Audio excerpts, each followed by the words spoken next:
Hello viewers, আসসালামু আলাইকুম। নতুন আরও একটি এপিসোড দেখার জন্য সবাইকে স্বাগতম।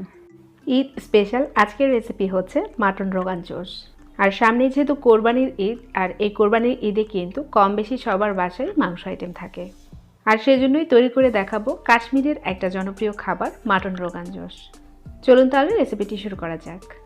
মাটন রোগান জোশ তৈরি করার জন্য প্রথমেই একটা হাঁড়িতে দিয়ে দিয়েছি আমি 1/3 কাপের মতো রেগুলার রান্নার তেল, আর সাথে দিয়ে দিচ্ছি 1 টেবিল চামচের মতো ঘি। ঘিটা মেল্ট হওয়ার পর এখানে আমি দিয়ে দিচ্ছি 1 কাপের মতো পেঁয়াজ কুচি। ঘি আর সয়াবিন তেল ছাড়াও কিন্তু আপনারা সম্পূর্ণ রান্নাটা সরিষার তেল দিয়েও করে নিতে পারেন। পেঁয়াজটাকে আমি ভেজে নেব একেবারে বেরেস্তার মতো কালার আনা পর্যন্ত। পেঁয়াজের কালারটা যখন গোল্ডেন ব্রাউন কালার চলে আসবে তখন আমি এখানে অ্যাড করে দেব খাসির মাংস। এখানে আমি প্রায় 1.5 কেজির মতো খাসির মাংস নিয়েছি, আর মাংসটাকে রেগুলার কাটের মতো করে কেটে নিয়েছি। আপনারা চাইলে এখানে যে কোনো মাংস দিয়ে কিন্তু তৈরি করে নিতে পারেন। সবগুলো মাংসকে আমি পেঁয়াজ বেরেস্তার সাথে একটু ভালোভাবে ভেজে নেব। মাংসটা যখন একটু মোটামুটি ভাজা হয়ে যাবে আর এর কালারটা যখন একটু সাদাটে হয়ে যাবে তখন আমি এখানে অ্যাড করে দিচ্ছি আদা বাটা আর রসুন বাটা। 1 টেবিল চামচের মতো দিয়েছি আদা বাটা, আর 1.5 চা চামচের মতো দিয়েছি রসুন বাটা।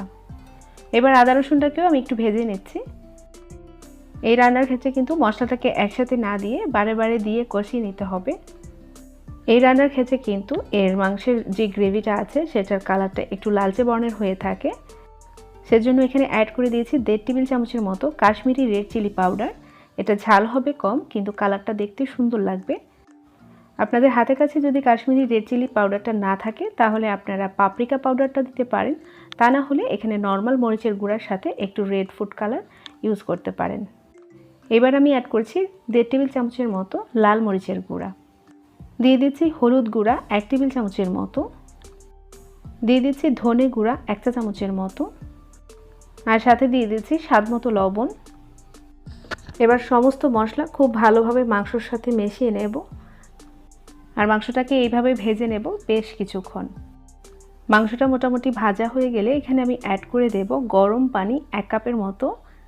ট্র্যাডিশনালি এই মাংসটা কিন্তু আলাদা করে সেদ্ধ করে এর স্টকটা আবারও মাংসের মধ্যে দেওয়া হয়, আর মাংসের স্টকের ঝামেলায় না গিয়ে আমি সরাসরি মাংসটাকে এইভাবে কষিয়ে রান্না করছি।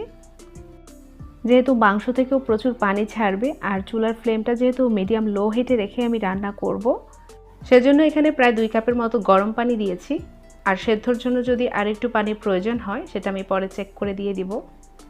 এবার আমি ঢাকনা দিয়ে ঢেকে এটাকে রান্না করব একেবারে পুরোপুরি সেদ্ধ হওয়া পর্যন্ত। চুলার ফ্লেমটা লো হিটে রাখার কারণে কিন্তু ঝোলটা শুকিয়ে যাবে না, আর মাংসটাও ভেতর থেকে একেবারে সফটলি সেদ্ধ হবে। মাংসটা সেদ্ধ হতে থাক, আর রোগান জোশের স্পেশাল মশলাটা আমি এই ফাঁকে তৈরি করে নিচ্ছি। প্রথমে আমি নিয়েছি এখানে 1.5 টেবিল চামচের মতো মিষ্টি জিরা বা মৌরি, আর এই উপকরণটা কিন্তু এই রান্নার ক্ষেত্রে অবশ্যই দিতে হবে। এবার দিয়ে দিচ্ছি নর্মাল জিরা 1 চা চামচের মতো, সাথে নিয়ে নিচ্ছি 3-4টি দারুচিনি স্টিক, 5-6টি সবুজ এলাচ, আর দিয়ে দিচ্ছি মিডিয়াম সাইজের 2টি কালো এলাচ। যদি বড় আকারে থাকে তাহলে একটি দিলেও হয়ে যাবে। 1/2 চা চামচের মতো দিয়ে দিয়েছি কালো গোলমরিচ, আপনারা চাইলে এখানে সাদা গোলমরিচটাও দিতে পারেন। এবার এই মশলাগুলোকে আমি একটা ব্লেন্ডারে গুঁড়ো করে নেব। আপনারা চাইলে শিলপাটাও গুঁড়ো করে নিতে পারেন বা একটু ভেজেও গুঁড়ো করতে পারেন। তৈরি হয়ে গেছে রোগান জোশের স্পেশাল মশলা। মশলাটাকে আমি এক পাশে রেখে এবার মাংসটাকে একটু চেক করে নিচ্ছি। মাংস থেকে খানিকটা পানি বের হয়েছে, আর মাংসটাও মোটামুটি সেদ্ধ হয়ে গেছে। যেহেতু চুলার ফ্লেমটা কমানো ছিল যার কারণে পানিটা কিন্তু অনেকটাই রয়ে গেছে। ঠিক এই পর্যায়ে আমি এখানে অ্যাড করে দিয়েছি 1/3 কাপের মতো ফ্যাটানো টক দই। টক দইটাকে একটু নেড়েচেড়ে মিশিয়ে নেব, আর এবার আমি অ্যাড করে দেব সেই তৈরি করে রাখা স্পেশাল মশলাটা দিয়ে খুব ভালোভাবে নেড়েচেড়ে মিশিয়ে নেব, যেন প্রতিটি মাংসের সাথে মশলাটা ভালোভাবে মিশে যায়। মশলাটা দেওয়ার সাথে সাথে কিন্তু মাংসের সুন্দর একটা কালার চলে এসেছে। আর এবার আমি ঢেকে রাখবো। ঢেকে রাখার কারণে কিন্তু মাংসের তেলটা সম্পূর্ণ উপরে ভেসে আসবে। মাটন রোগান জোশের কিন্তু এবার একটা দুর্দান্ত কালার চলে এসেছে। আমার রান্নাটাও অলমোস্ট ডান। এবার আমি চুলার ফ্লেমটা অফ করে দিয়ে আপনাদেরকে সার্ভ করে দেখিয়ে দিচ্ছি। মাংসটা অনেকটা ঠান্ডা হতে হতে কিন্তু এর গ্রেভিটা অনেকটাই ঘন হয়ে যাবে। রেগুলার রান্নার মাংসের রেসিপি থেকেও আমার কাছে মনে হয় রোগান জোশের রেসিপিটা বেশি সহজ। অল্প কিছু ইনগ্রিডিয়েন্টসে যে এতটা মজার একটা রেসিপি হতে পারে আপনারা তৈরি না করলে বুঝতেই পারবেন না। আর সেই ঈদে অবশ্যই এই রেসিপিটা একবার হলেও ট্রাই করবেন। মাংসর ভেতরটা যে কতটা সফটলি সেদ্ধ হয়েছে আপনাদেরকে একটু দেখিয়ে দিচ্ছি। আশা করছি আজকের রেসিপিটি আপনাদের ভালো লাগবে।